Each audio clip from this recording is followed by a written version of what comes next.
My next guest is a gastroenterologist who will be speaking at the International Conference on Nutrition and Medicine here in Washington, D.C., August 18th through the 20th. She is already an author 3 times over, and her latest book, The Antiviral Gut, will hit store shelves this fall. With that, we welcome Dr. Robynne Chutkan to the exam room. Thank you so very much for being here.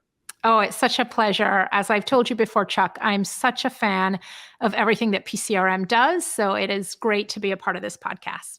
And I'm a fan of yours. You are somebody who I've had my eye on, and you've been on my guest wish list for so long. And then lo and behold, I'm dead serious. And lo and behold, when I get the list of speakers for the conference this year, your name's on it. I'm like, hot diggity, it's finally going to happen. Oh boy. So at the conference, you're going to be talking about the anti-inflammatory gut. And of course, that brings the immune system into the equation as well. And I think, Dr. Chutkan, when a lot of people think about the immune system, they just think like white blood cells. They think it's just this magical thing that's in their blood. And when they get the sniffles, the blood's going to take care of it. But a lot of it really starts in the gut. So when you're talking about having a healthy immune system, how much of that is driven by what's going on in the belly? That's absolutely right, Chuck. In fact, about 70 to 80% of your immune system is physically located in your gut. It is literally these immune cells that are right on the other side of the lining of the gut membrane. So you have the trillions of microbes on one side and the trillions of immune cells on the other side, and they're constantly interacting. So really, the immune system is very much a gut-based organ. And so that gives us an important clue that to optimize our immune system, we really have to optimize our gut health. And how does one go about doing that? We've heard so many different ways that a person can do that here on the exam room, but in your expertise, how does somebody do that? Well, a lot of our gut health has to do with really those early moments when we're born. Do we have the advantage of being born a vaginal birth, where as we come through the birth canal, we're colonized with all our mother's wonderful microbes, or do we have the less advantageous beginnings of a C-section where we're colonized with hospital-acquired microbes? Are we breastfed or not? What are our early experiences? Do we have sufficient exposure to soil microbes, the food, the environment? All of these things are important. But as adults, Chuck, the most important thing really in terms of building a healthy microbiome is what you're putting inside your GI tract. And that shouldn't come as a surprise, right? Because this is all going on in your gut. So it makes sense that what you're putting into your gut really informs what you're growing there. All right. And so I'm looking at the trends here recently. I've been pulling a lot of data so I can sound halfway smart on this show. And I'm just looking at the obesity trends in this country, and they continue to go up and up and up and up. And we even saw a bit of a spike here during the pandemic. And so when somebody I see is packing on the pounds, from my own experience anyway, I can tell you that probably they're eating a lot of things that wouldn't be categorized as healthy. So when somebody is eating that unhealthy, high fat, high calorie, comfort food type of diet, what kind of damage is going on with their gut at that point? Yeah, these things are all related and connected. And it's not a coincidence that when we look at predictors of morbidity and mortality, so, bad outcome as well as death for viral illnesses like COVID, we see obesity at the top of the list. And that's because obesity dramatically affects your microbiome, the health of your immune system, et cetera. Again, there's this bidirectionality. So we know that adipose tissue in people who are overweight or obese is immunologically active, and unfortunately not in a super helpful way. And those foods that people are eating that are often, as you mentioned, high animal protein, high animal fat, also high sugar foods, those things affect what you're growing. It's like a little zoo. So if you're not feeding the zoo animals, our microbes, the organisms, the correct food, you're going to cultivate different organisms. So for example, if we look at Faecalibacterium prosnitzi, which we abbreviate as F. prosnitzi. F. prosnitzi is the most prevalent microbe in vegans, in people who eat a lot of plants, but you can't just go and borrow some F. prosnitzi from your vegan friend. And it's important to have high levels of F. prosnitzi because it's protective against cardiovascular disease, metabolic diseases, diabetes, and COVID. in a large study, having high levels of F. prosnitzi was really a very, very accurate predictor of good outcome from COVID, and having low levels of F. prosnitzi was correlated with having a worse outcome, being more likely to be on a ventilator, ICU, and even death. So again, this stuff is all connected, and not to say that you can't be overweight and healthier. There's certainly, you know, gradations of health that correlate differently with weight. But it is, when we look at the large studies, that sort of diet that almost always is going to lead to weight gain and extra adiposity is very clearly correlated with worse outcomes from viral illnesses. So we want people to have the information to make the connection, because these are modifiable risk factors. It's not like age where, you know, that's how old you are. So this F. prosnitzi, am I pronouncing that correctly? Prosnitzi, yeah. It's Prosnitzi. Prausnitzii. I love, you know, Faecalibacterium prosnitzi. I mean, these names are just fantastic. Would I be correct in assuming then that one measures how much of that is in a person's body through a stool sample, given the fact that Faecalibacterium prosnitzi, I mean, fecali, am I wrong or am I off base No, here? you're absolutely right. These are through stool samples. And keep in mind that, you know, the microbiome testing that we can do with stool samples is very much in its infancy. So, you know, this is not 100% predictive, but when we do a sample and we break down the genetic material of the bacteria, we are able to get a good sense of the ratio in terms of the representation. And so we have good data that correlates eating lots of plants with having high levels of F. prosnitzi. So there's really not any debate about that. All right. So let me ask just kind of a patient level question. Is it because that is already on the plant when you consume it, or is that something that your body actually produces? It's a great question, but it's because you're feeding the healthy bacteria. And to sort of make that gut immune connection, I'm glad you asked about that. When you eat a high fiber diet, you increase the populations of the type of bacteria like F. prosnitzi that thrive on fiber. Those bacteria, F. prosnitzi and others, then take that dietary fiber and ferment it and make something called short-chain fatty acids. And short-chain fatty acids are critical for the health of the gut. But they're not just important for the health of the gut, they're also critical for the immune system. They create balance in the immune system. So adequate levels of short-chain fatty acids, you have what I like to call the Goldilocks immune system.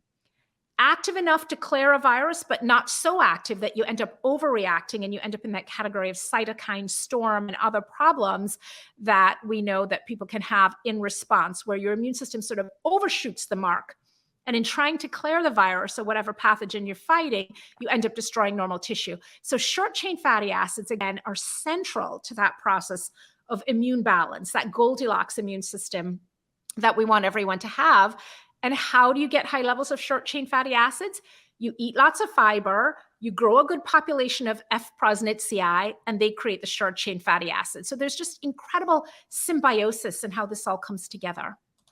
Is it? Yeah. So it's not possible to have one without the other. I'm surprised in all of my conversations with Dr. Will Bolsewitz, this one has not popped up as a topic. You know, that's pretty interesting to me. So indeed, to his hypothesis, a fiber-fueled gut is a healthy gut. That's kind of what I'm surmising here. Yeah, absolutely. It is, you know, we debate a lot of things in medicine. There are a lot of things we still don't know, et cetera. But again, this connection between having a diet that's high in indigestible plant fiber, so fruits, vegetables, legumes, whole grains, et cetera, and the short-chain fatty acids, and the connection between that and the health of the immune system is really irrefutable at this point. How long could it take for somebody to start to bolster their immune system if they've been eating the standard American diet for decades at this point? You know, they're about halfway home. They're in their late 40s, early 50s, and they are carrying so much extra weight with them. How quickly can that immune system kind of rebound when right now it's probably kind of suppressed? The beautiful thing about this, Chuck, is how quickly this can happen. And unlike our genes, which are more static, and of course, our genes change too, right? Genes get activated and inactivated, but our genes are much more static. But our microbiome is very dynamic. So there was a really important landmark study that was published in the journal Nature in 2014. And that study took 9 volunteers and they put them on a typical sort of Atkins diet, Chuck: high fat, high animal protein, prosciutto and pork rinds, literally. And they looked at the microbiome before, during, and after. And then they rested those same 9 volunteers for about 5 days. And they put them on a plant-based diet: jasmine rice, lentils, mango instead of pork rinds for snack. And they examined the microbiome. And what they found was that within about 30 hours of food hitting the gut, things started to change dramatically. So one of the biggest changes was the bibliophilia, the bile-loving bacteria that are present when there's a lot of animal protein, animal fat to be broken down, dropped significantly on the plant-based diet, not surprisingly. But what was surprising, Chuck, is that the genes also started to change. They saw genes that were turned on and off based on the dietary change. And again, this is in less than 2 days. This is 30 hours. And so as we think about disease expression, and for decades, we've thought of diseases as genetic. But what we're really realizing is the genes are just a suggestion. For so many of these diseases, what actually determines whether the disease happens, whether the gene gets expressed, are these other triggers. And it turns out that the microbes are very involved in triggering these events and turning a gene on or off. So you could have a genetic predisposition, for example, to heart disease. But based on what's going on in the diet, those genes may never get activated, and you may never actually have a cardiac event, versus, the opposite way around, based on what you're eating and the effect of the food on the microbes and then the microbes on the genes. So to me, it's such an optimistic message of how we can literally change our health with every forkful. All right. So I just want to kind of back this up and get the brass tacks answer here. So what you have just said to us is that within 30 hours, even if you have been eating the most unhealthy diet for 50 years, your body is already beginning to go through the healing process. It's starting to repair itself. Is that what you're saying? That's correct. And now, obviously, it's not 30 hours and then done, but No. that is a speed at which we start to see these changes, not just on a microbial level, but on a cellular and genetic level. See, now you talk about hope. I mean, that's fantastic because we live in this immediate society now. Like, I want it and I want it now. And I think that when somebody's kind of at the rock bottom, if somebody were to have explained to me when I was still 420 pounds, like, hey, Chuck, within 30 hours, your body's going to start to repair itself, it would have made me kind of get on the wagon and stay there for good, probably much sooner than I already had, because that would have been like one heck of a brass ring to be reaching for. That is amazing to me. And I know that you've been practicing medicine now for a little while. Like, are you still blown away by just when you get the opportunity to talk about how resilient the body can actually be? Like, isn't that just kind of mind blowing to you? Every day, Chuck, literally every day. And I'll tell you, I graduated from medical school in 1991, so 31 years ago. And I went to a fantastic medical school. I went to Columbia, had the best medical training. I was 4 years of medical school at Columbia. I did an internship. I did 2 years of residency. I was chief resident. So I was 10 years at this institution. And I proudly say, I still think Columbia is the best medical school out there. But there's a but. In my medical training at Columbia, in my gastroenterology fellowship down the street at Mount Sinai in New York, I mean, amazing world-class institutions. But we were really focused on what? What do you have? Do you have Crohn's? Do you have ulcerative colitis? Is it your gallbladder? Is it an ulcer? Is it your liver? Do you have hepatitis? Is it B or C? There was very little focus on why. We were busy diagnosing conditions, figuring out the treatment. And so this is a question that we all need to be asking, is why? If you've been diagnosed with irritable bowel syndrome, why is your gut irritable? If you've been diagnosed with inflammatory bowel disease, why do you have this inflammation? What is going on in your body that is causing these results? Because as I'm fond of reminding people, very rarely does disease just literally fall out of the sky into our laps. Sometimes it does. Some of us are just dealt a bad hand, genetically in a way that is going to cause disease no matter what. But for the most part, even again, these genetic diseases are modified by our diet, our environment, our lifestyle choices, even our thoughts, even the amount of stress that is going on, that a lot of it is, how we're reacting to something. The situation is stressful, but how we're reacting is really what's creating the stress, can modify these risk factors. So, my whole perspective has shifted so much from I'm the doctor on the pedestal, I'm going to give you the information, make you better, to actually, no, this is absolutely a dialogue. And what it's my great honor and pleasure to do is to give you information, to empower yourself so that you can heal yourself. And we can just wave at each other at the farmer's market or on the yoga mat and you're good.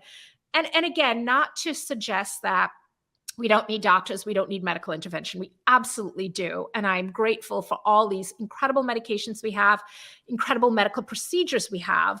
But I think, if we arm people with this essential and, quite frankly, Chuck, pretty basic information, they can avoid needing a lot of this stuff and they can save it for when it's really needed, as opposed to really, being plugged into that medical industrial complex and just on that treadmill. And, different articles have given different numbers, but clearly well above 50% of what we consider excess mortality and cardiovascular mortality in particular, which is one of the leading cause, if not the leading cause of deaths of Americans, is preventable.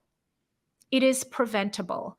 And to me, again, it's such a message of empowerment and hope and optimism. And that's why I'm so delighted to be a part of this and to be a part of the PCRM community, which is all about, quite frankly, patient empowerment and optimism and hope. That's just it. I mean, people think that they've been dealt this lot in life, and that's just the way that it is, right? So for me, once I lost the weight, I was still fearful of Alzheimer's disease, right? Like it terrified me.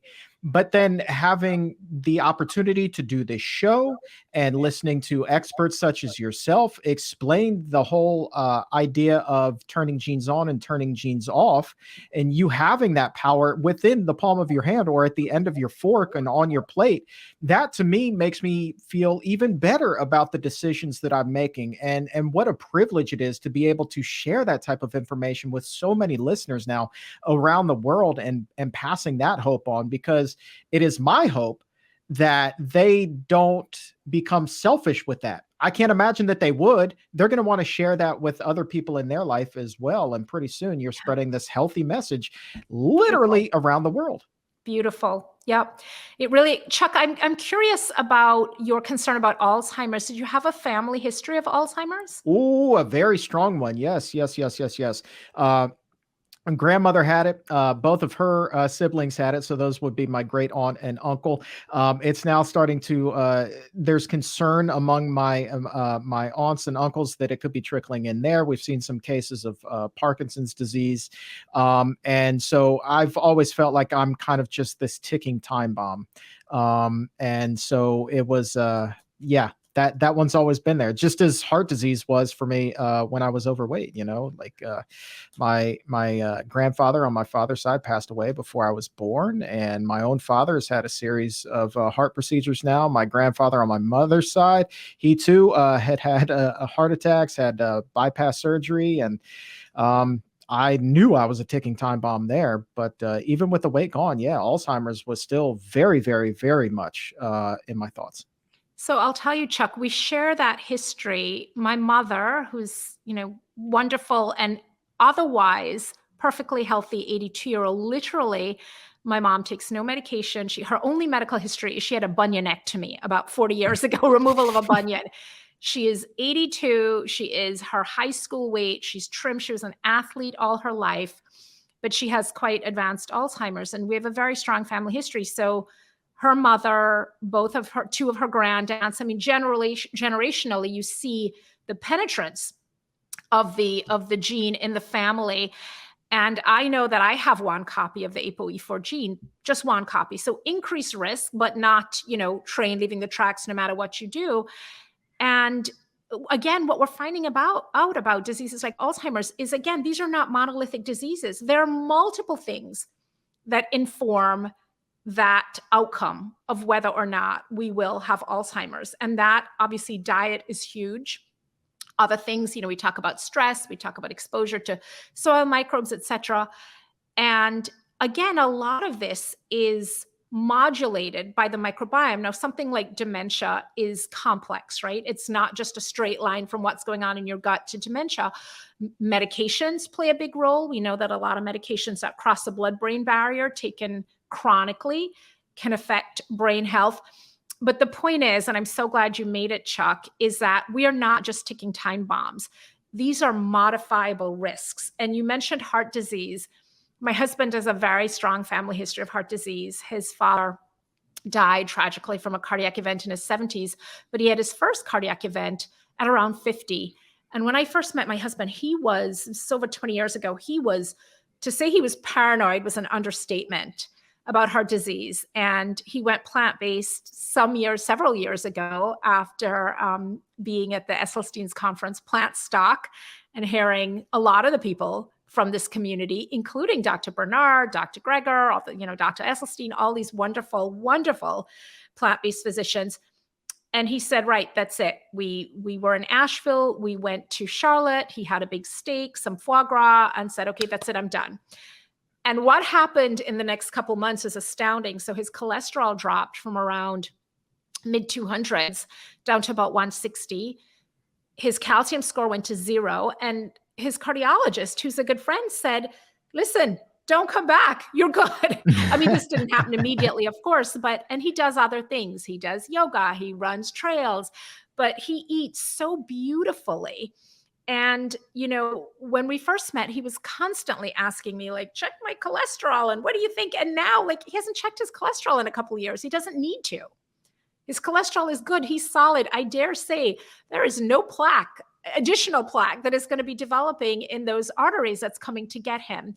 And it is such a feeling of serenity, quite frankly, and safety and comfort. And he's not 100%. Occasionally over the holidays, he will eat some animal protein. So he's not 100% vegan. He doesn't use labels, but I would say he's about 98% plant-based. And when he does stray during holidays or special occasion or vacation, he'll say to me, oh, I can't wait to get back and just get back to my, oatmeal in the morning and salad for lunch and, sauteed veggies and hummus for dinner. He, in addition to having that peace of mind about cardiovascular disease, which was really sort of the thing, as you said, that was so terrifying to him, he also feels better in his body. So there's that too. And I always encourage people, it's great if you can make a full transformation, but if you just eat more plants, just start with that, because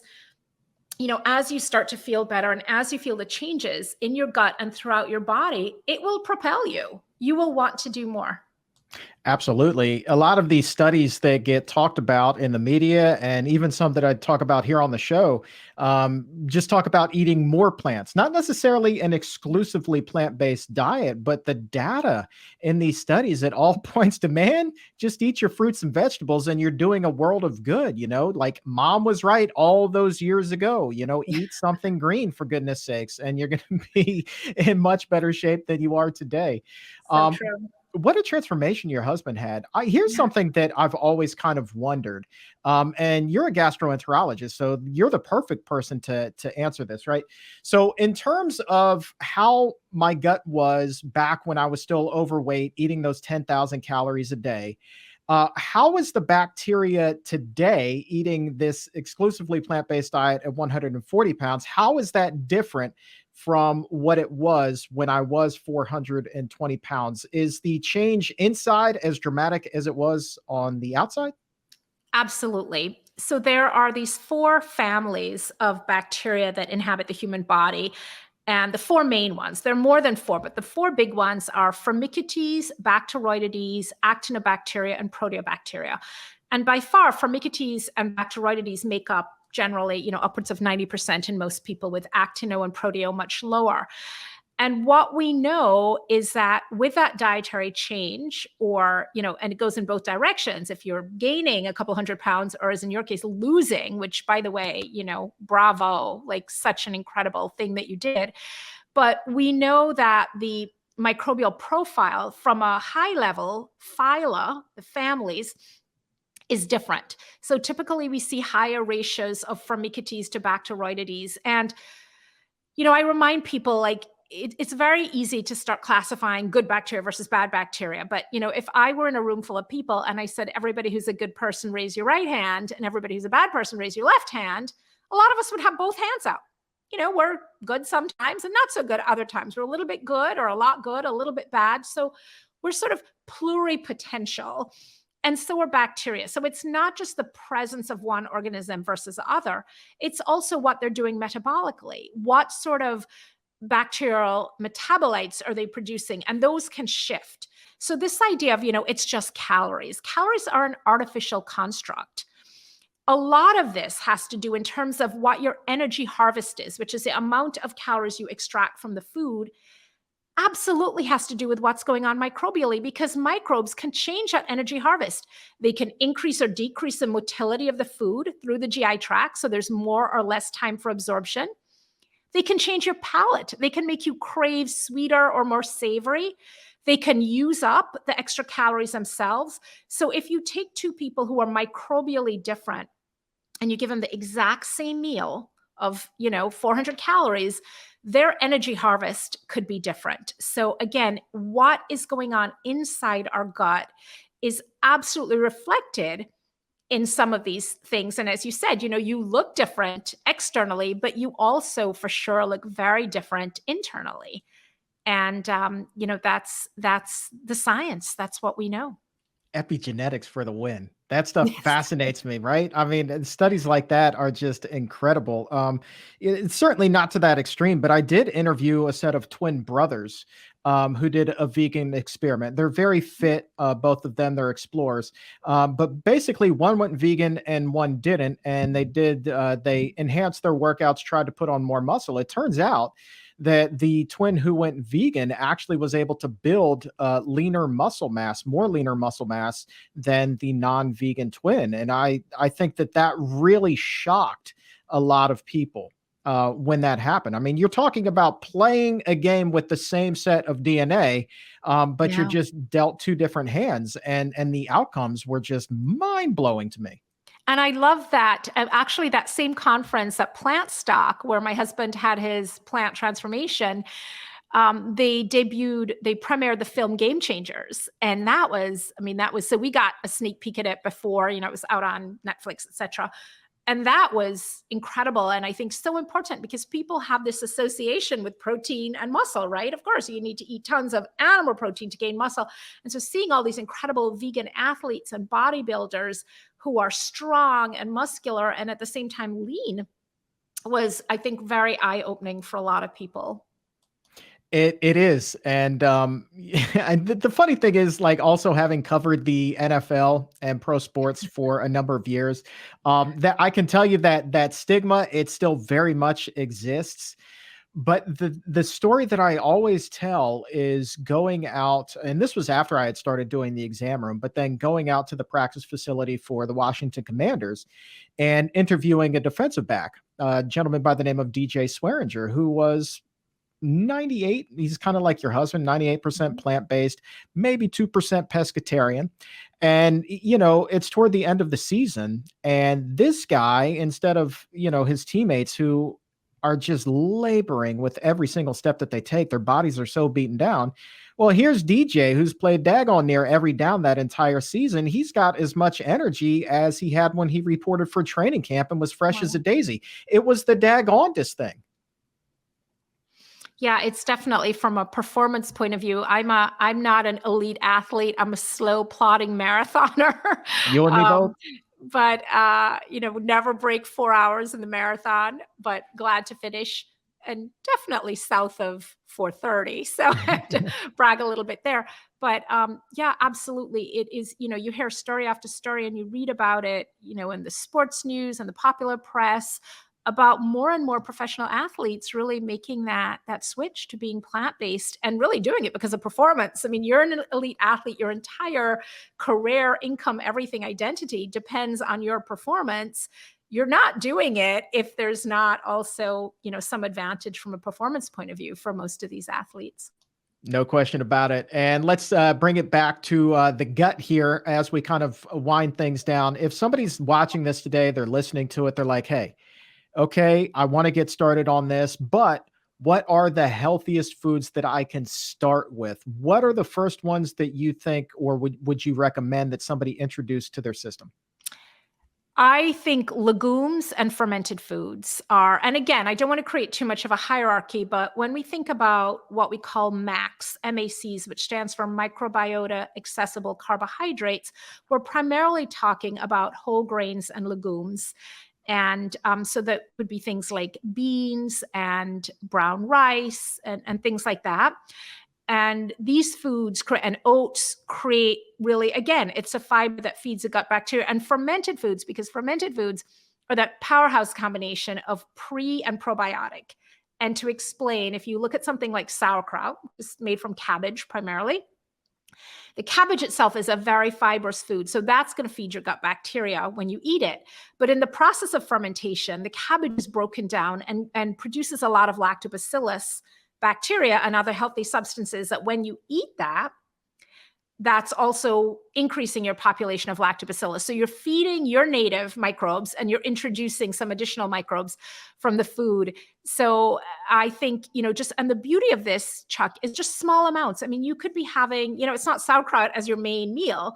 You could be having a tablespoon or two of fermented food with a meal, a tablespoon at lunch, a tablespoon at dinner.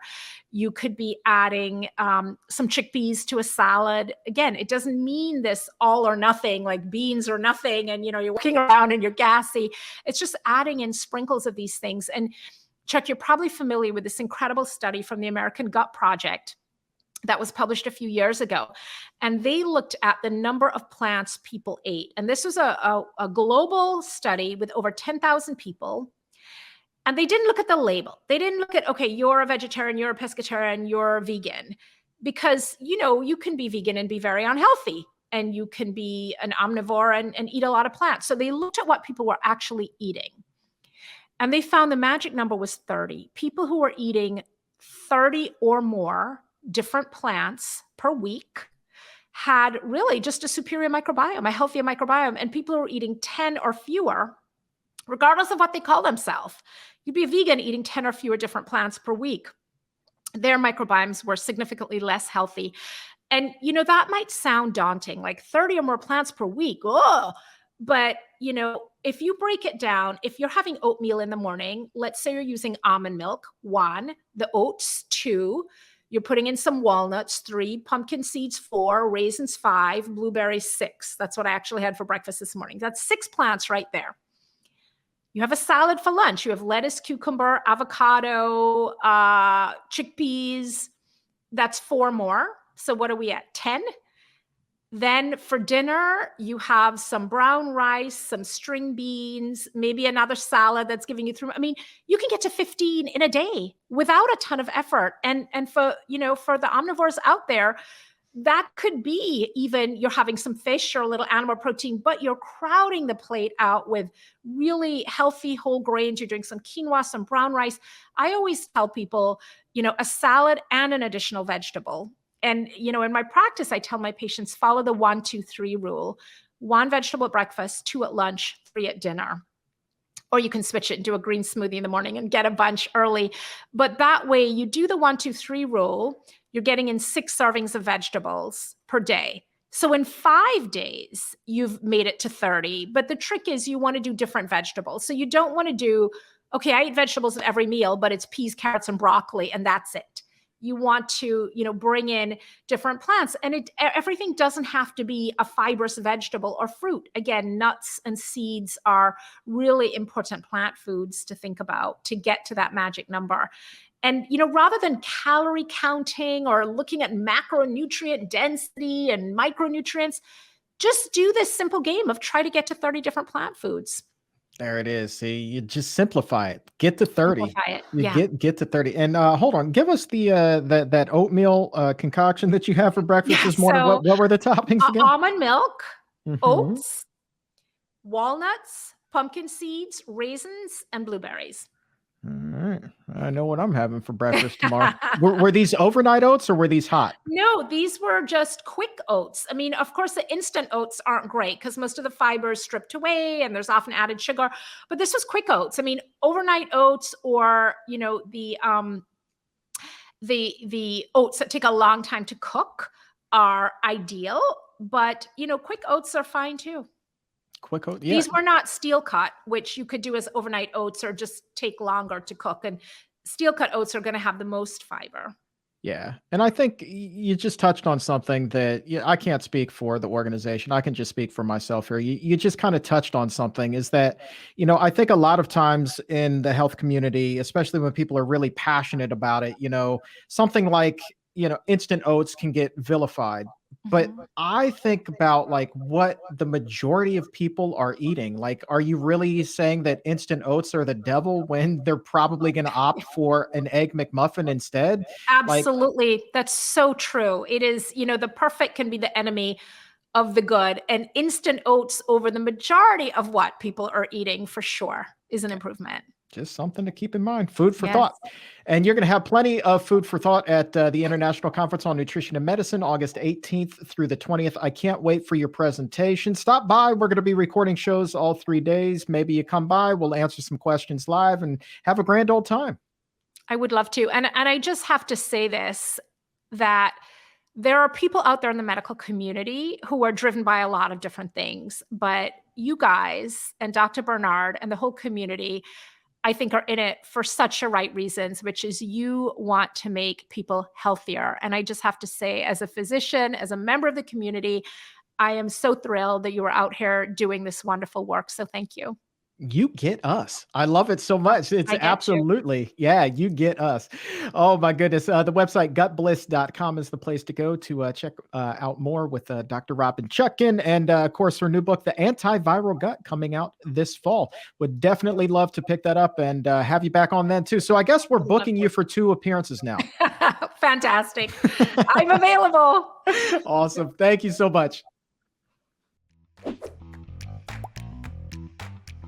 If your health IQ is a couple of points higher than it was a few minutes ago, go ahead and like this video or subscribe to the YouTube channel. And to take it even higher, head over to Apple Podcast or wherever you get your favorite shows. Look for The Exam Room by the Physicians Committee. Hit the subscribe button there as well and help to make your world a healthier place.